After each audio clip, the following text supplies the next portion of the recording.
la photo. Ils rêvent tous d'un été radieux.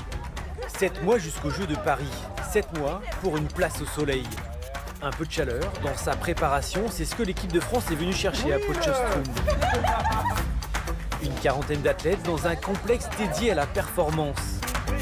Travail foncier et bonne humeur, tout ça sous 30 degrés. Le cocktail idéal pour lancer l'opération JO.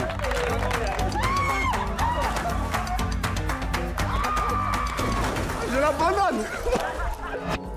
Autour de la résidence des Bleus, des pistes en herbe à perte de vue. Un petit paradis où le plaisir et la souffrance sont les deux faces d'une même pièce. Pendant plus de 15 jours, c'est entraînement à outrance. Pour Marie-Julie Bonin et Margot Chevrier, des sauts, encore. C'est pire. Et toujours. On saute simplement, peu importe les conditions, on se concentre sur des consignes techniques. Donc c'est-à-dire, je décolle en contact, j'appuie. Daniel, je vais l'envoyer. Hein. La suite, c'est ta faute. C'est mon problème, mais c'est ta faute. Maintenant que j'ai dit ça, je vais être obligée de le balancer. Je vais me taper la tête dans le butoir. On est venu chercher un peu de chaleur déjà, parce qu'en France, c'est pas les meilleures conditions pour qu'on saute en extérieur. Commencer à prendre les élans compète ou s'en rapprocher et sortir les grosses perches parce que on sait qu'on a les bonnes conditions, ça mime un peu plus qu'on va retrouver en compète. Et comme ça, quand on rentre, encore juste quelques semaines d'entraînement et on pourra commencer la saison hivernale. La grande famille des Bleus lui manquait. 2023, année blanche pour Quentin Bigot. Hernie discale en janvier, saison terminée. L'objectif du Messin est simple, remonter sur un podium mondial et servir de locomotive au collectif tricolore.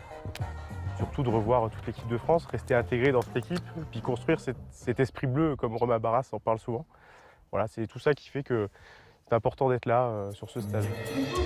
Symbole du vivre ensemble, un Cluedo géant mêlant staff et athlètes. Moment de cohésion souhaité sur un autre terrain, celui des Jeux. Tu faisais quoi entre 16 et 17 heures? De société. J'étais en train de travailler ici. Dernier indice de cette soirée, les médailles se gagnent ailleurs. Peut-être ici, sur les pistes sud-africaines à 1300 mètres d'altitude. Au programme des coureurs de 800, une séance de fartlek. Donc là, il y a quand même 18 minutes d'effort. Pour les coureurs de 800, c'est déjà pas mal. 9 séries à haute intensité. Plusieurs minutes à 21 km/h. Un volume colossal d'efforts qui payeront dans les prochains mois. On vient travailler avec des gens qui sont super bons. Donc c'est cool, ça permet de tous se tirer vers le haut. Du coup, je vais continuer à mettre de la crème.